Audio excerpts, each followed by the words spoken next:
Hi, Mike Scott, Libertarian Party nominee for Senate.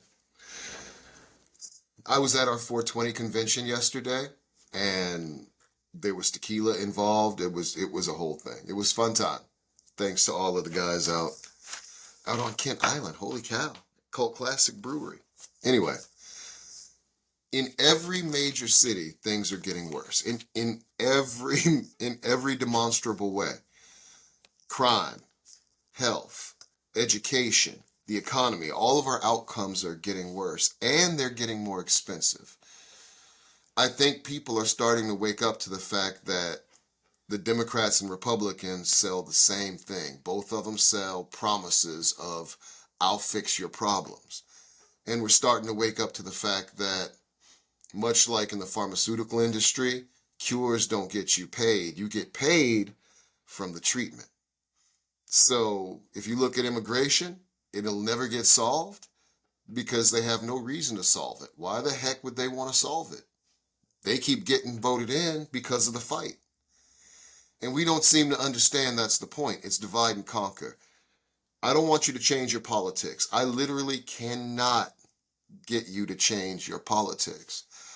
But an educated electorate is the only way we go in. I was talking to the guys yesterday, and let's face it, I can't out fundraise any of the big guys, and my message has to resonate. It's just not going to get out there. Why would they listen to the guy talking about freedom? The answer is they won't, because that message, when Ron Paul was giving it, resonated with all the youth and all the children, all the folks coming up. Would you like less taxes? Hell yeah. Would you like, you know, God, food that isn't poison? Heck yeah. Would you like the liberty to choose to ingest or do what you want with your body with nobody voting on it? Hell yes. Everybody says the same thing. Leave us alone. We don't even mind if you commit a little graft. Hell, like I said, I'm from Chicago. A little bit of graft was necessary growing up where I came from. But you guys are doing too much. You are stealing the inheritance of our children's children with your greed and your foreign wars, and you're making us less safe.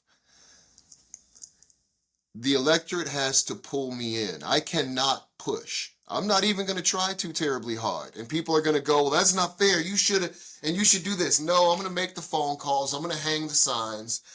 I'm just not going to get emotional about it because I've done all I can literally do until the entire game changes, until it's not powered by money and it's not powered by media that's in charge of the special interests that pay all the money. They're pimps. I don't know how to say it much differently. How do you know I'm different? I was military. I'm probably a Fed. Come talk to me. We'll have a discussion.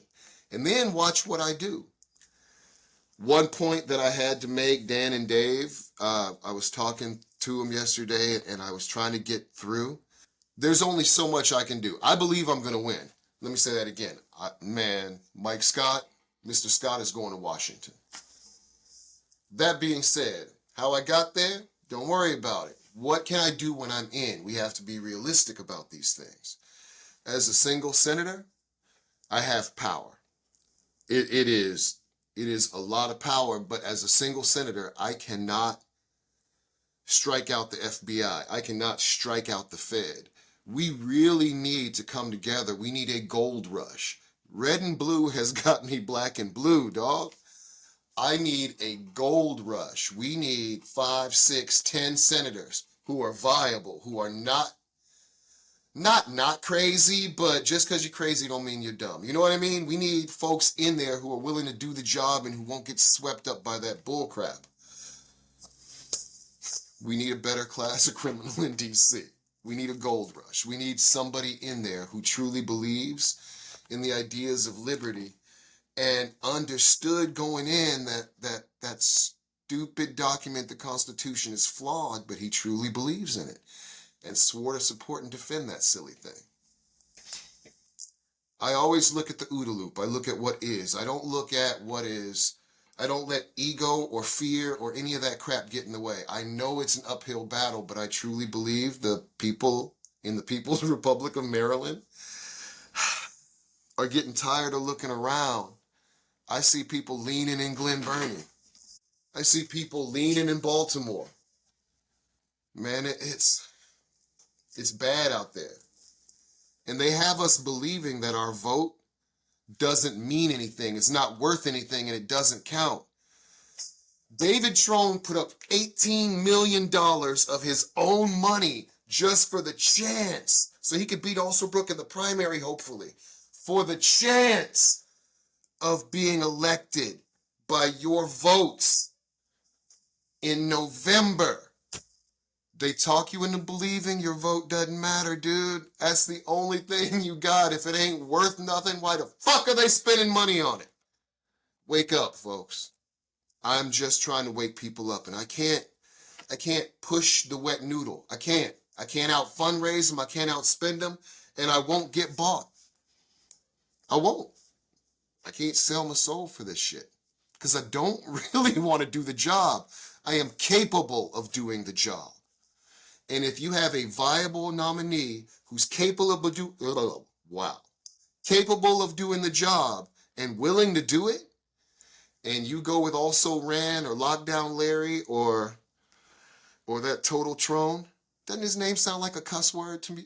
You know what? I apologize, but that dude's a Total Trone. I got nothing for any of them.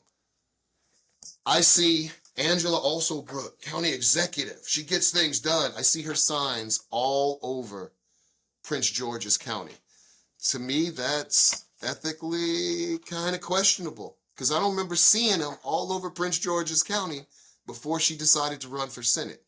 Does that mean they weren't there? No, it does not. What that does mean is if she started putting those Bamas up after she ran for Senate, am I a perfect nominee? Oh, dog, I got stories. I got stories I can't tell folks.